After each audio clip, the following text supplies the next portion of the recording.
DPS senior secondary school Ajmer corona से जूझते इस संकट की घड़ी में डीपीएस अजमेर पेरेंट्स के हित में दे रहा है एडमिशन पर आकर्षक छूट, साथ ही स्कॉलरशिप और मंथली फीस पर 20% की छूट। इसके साथ ही बस व अन्य किसी प्रकार का शुल्क अब नहीं लिया जाएगा। DPS Ajmer senior secondary school Tabiji. Ayodhya में श्री राम के भव्य मंदिर निर्माण हेतु भूमि पूजन को लेकर देश भर में उत्साह का माहौल देखा जा रहा है। वहीं श्री राम के पौराणिक इतिहास से जुड़े पुष्कर में हुए आयोजन से तीर्थ नगरी राममय नजर आई। पुष्कर सरोवर के ब्रह्म घाट पर विश्व हिंदू परिषद और तीर्थ पुरोहित संघ के तत्वाधान में विशेष वैदिक अनुष्ठान, सुंदरकांड और पुष्कर सरोवर का दुग्धाभिषेक किया गया, जिसमें कोरोना संक्रमण के चलते चुनिंदा लोग ही शामिल हो सके। कार्यक्रम में अंतर्राष्ट्रीय नगाड़ा वादक नाथूलाल सोलंकी द्वारा मनमोहक संगीत की प्रस्तुतियां भी दी। वहीं प्रधानमंत्री नरेंद्र मोदी के पुश्तैनी तीर्थ पुरोहित हरगोपाल पाराशर ने प्रधानमंत्री की पुष्कर यात्रा का स्मरण कर उन्हें धन्यवाद ज्ञापित किया।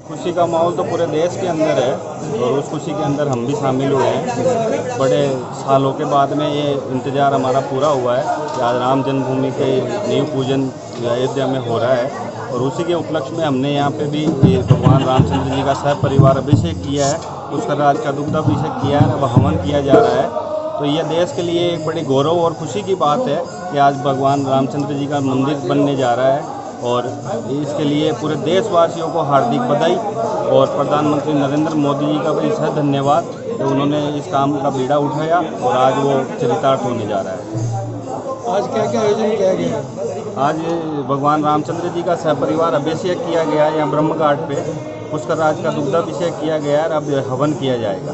कितनी खुशी है इस बात के मन में कि आज राम मंदिर का शिलान्यास। इस खुशी को शब्दों में बयां करना आसान नहीं होगा। ये पूरे देशवासियों के लिए एक बहुत बड़ी गर्व की बात है। खुशी तो है ही है, लेकिन ये गर्व महसूस हो रहा है कि आज हम भारत के वासी हैं और राजा रामचंद्र जी की जय जयकार हमेशा होती रहे, पहले भी होती रही है, आगे भी होती रहे। तो हमारा यही ध्येय है कि देश के अंदर सनातन संस्कृति कायम रहे और हमेशा सर्वधर्म सम्मेलन का जो देश के अंदर हमारे एक संस्कृति है वो कायम रहे। सारे धर्मों वाले अपने अपने तरीके से जीते आए हैं और हम भी यही चाहते हैं कि देश के अंदर हंसी खुशी का माहौल रहे, कोई भी तरह का माहौल खराब न हो। जय श्री राम।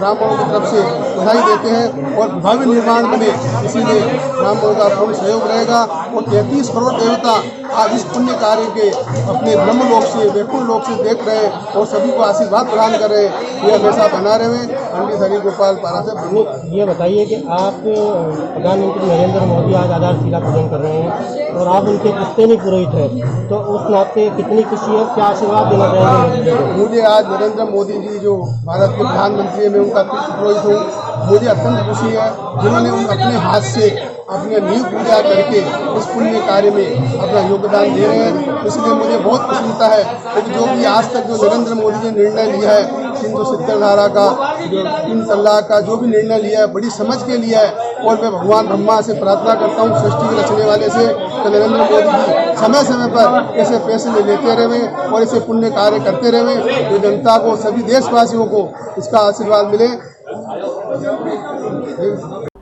कार्यक्रम में शिरकत करने आए पुष्कर विधायक सुरेश रावत ने इस अवसर को सौभाग्यशाली बताते हुए पुष्कर अरण्य क्षेत्र के आश्रम मंदिरों की मिट्टी जल्द ही अयोध्या पहुंचाई जाएगी। साथ ही विधायक रावत ने अपने 20 वर्ष पुराने संकल्प के अनुसार राम मंदिर बनने पर अपना मुंडन भी करवाया। ये ऐतिहासिक दिन है। जो सनातन धर्म को मानने वाले हैं, भारतवर्ष ही नहीं दुनिया के कई देशों के अंदर हमारे सनातन धर्म को मानने वाले कई लोग हैं जो भगवान श्री राम को अपनी प्राणवायु मानते हैं, जो भगवान श्री राम को जीने की एक पद्धति समझते हैं। तो आज उन सब के लिए ये गौरव का दिन है और हमारी जो पीढ़ी है, आप और हम सब लोग इस ऐतिहासिक क्षण के साक्षी बने।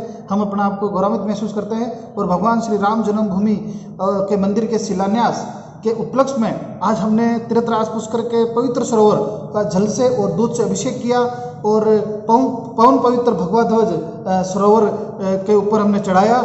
इसके अलावा हमने ये संकल्प लिया कि तीर्थराज पुष्कर सरोवर की मिट्टी और पुष्कर के अंदर जितने भी आश्रम हैं, आश्रमों की मिट्टी, पुष्कर के अंदर जितने भी समाज है, समाजों के मंदिर की मिट्टी और पुष्कर विधानसभा के अंदर जितने भी गांव हैं, गांव के मंदिरों की मिट्टी हम अयोध्या ले जाएंगे और भगवान श्री राम के भव्य मंदिर के अंदर हमारे तीर्थराज पुष्कर के अरण्य क्षेत्र की मिट्टी लगे। ये हमारा ये संकल्प रहेगा। इसके साथ ही सन 2000 के अंदर जब हम विश्व हिंदू परिषद के साथ राम रक्षा संकल्प सूत्र का हम अभियान चलाया करते थे, तो उस समय हम नारा लगाते थे कि मंदिर वहीं बनेगा। तो उस समय हमने संकल्प लिया था, उस समय हमने 20 साल पहले मन्नत मांगी थी कि जब भगवान श्री राम लल्ला का हमारा मंदिर बनेगा तो हम मुंडन कराएंगे। तो ऐतिहासिक दिन पे आज हम गौरवशाली महसूस कर रहा हूँ कि 20 साल पहले लिया हुआ संकल्प आज हमारा पूरा हुआ। और मैं विशेष तौर से तीर्थराज पुष्कर के लोगों को विशेष तौर से बधाई देता हूँ कि आप, क्योंकि एक धार्मिक नगरी है और हमारे अयोध्या से सीधे हम मन से जुड़े हुए हैं, तो हमारे लिए गौरव का विषय है। और इससे अच्छा हमारे इस जन्म में कुछ हो नहीं सकता कि हमारा देखते देखते भगवान श्री राम लल्ला का मंदिर बन रहा है। और उससे भी बड़ी बात है कि उस मंदिर के अंदर हमारे तीर्थराज पुष्कर के सभी मंदिर, मठ और हमारे सरोवर और सभी आश्रमों की मिट्टी जाएगी। गौरतलब है कि पुष्कर से भगवान राम का पौराणिक संबंध है। पद्म पुराण और वाल्मीकि रामायण में श्री राम के पुष्कर अरण्य क्षेत्र में अपने पिता दशरथ का श्राद्ध कर्म करने का लेख मिलता है। इसी के चलते पुष्कर की धार्मिक आस्थाएं सैकड़ों किलोमीटर दूर अयोध्या से जुड़ी है। अनुभूति की तो बात है कि कल हमारे भगवान श्री राघवेंद्र सरकार का जो मंदिर भूमि पूजन होने जा रहा है, माननीय श्री प्रधानमंत्री जी के कर कमलों द्वारा, प्रसन्नता तो इतनी है कि शायद शब्द नहीं है। और जिसकी आज 1 साल 2 साल से नहीं है, कई सालों से, जिसका 500 सालों से जो आप चला आ रहा है कि हमारे भगवान का राम मंदिर कब बने कब बने कब बने। और आज से पहले जिन्होंने संघर्ष किया, जो अगर वो होते तो आज उनको इतनी प्रसन्नता होती कि वो जीवन में अति प्रसन्न होते। और भगवान उनको भी, जहाँ भी हैं उनको भी हम परमपिता परमात्मा से प्रार्थना करते हैं कि उनको भी प्रसन्न चित्त रहें। और हमें तो बहुत हर्ष है कि हमारे प्रभु श्री राम का मंदिर कल भूमि पूजन होने जा रहा है और 2-3 साल में बनकर परिपूर्ण भी हो जाएगा।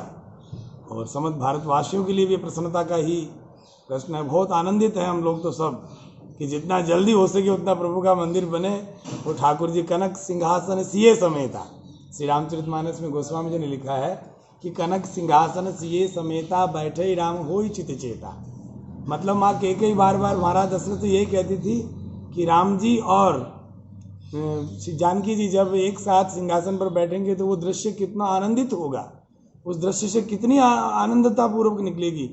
तो वही दृश्य अब हमको देखने को मिलेगा। भगवान श्री राम जी को, लाल रामलला को, मतलब सिंहासन पर बैठे हुए, कनक सोने के सिंहासन पर भगवान हमारे राम जी विराजमान होंगे श्री अवध में। और मंदिर बहुत सुंदर तरीके से बनने जा रहा है। भगवान हनुमान जी महाराज वहाँ के राजा हैं, तो माननीय प्रधानमंत्री जी को भी देखिए, पहले राजा के पास जाएंगे दर्शन करने, राजा से आज्ञा लेकर फिर ही भूमि पूजन करेंगे। और राजा के पास जाने से ही महाराजा के दर्शन हो पाएंगे। तो बड़ी प्रसन्नता है कि मैं आपको बयान नहीं कर सकता कितनी प्रसन्नता है इस जीवन में। सबसे पहले तो मैं पूरे भारतवासियों, यहाँ तक कि भारतवासियों नहीं, पूरे विश्व के सभी धर्म अनुरागी प्रेमी बंधुओं को बधाई देना चाहता हूँ और उनकी मंगल कामना करना चाहता हूँ।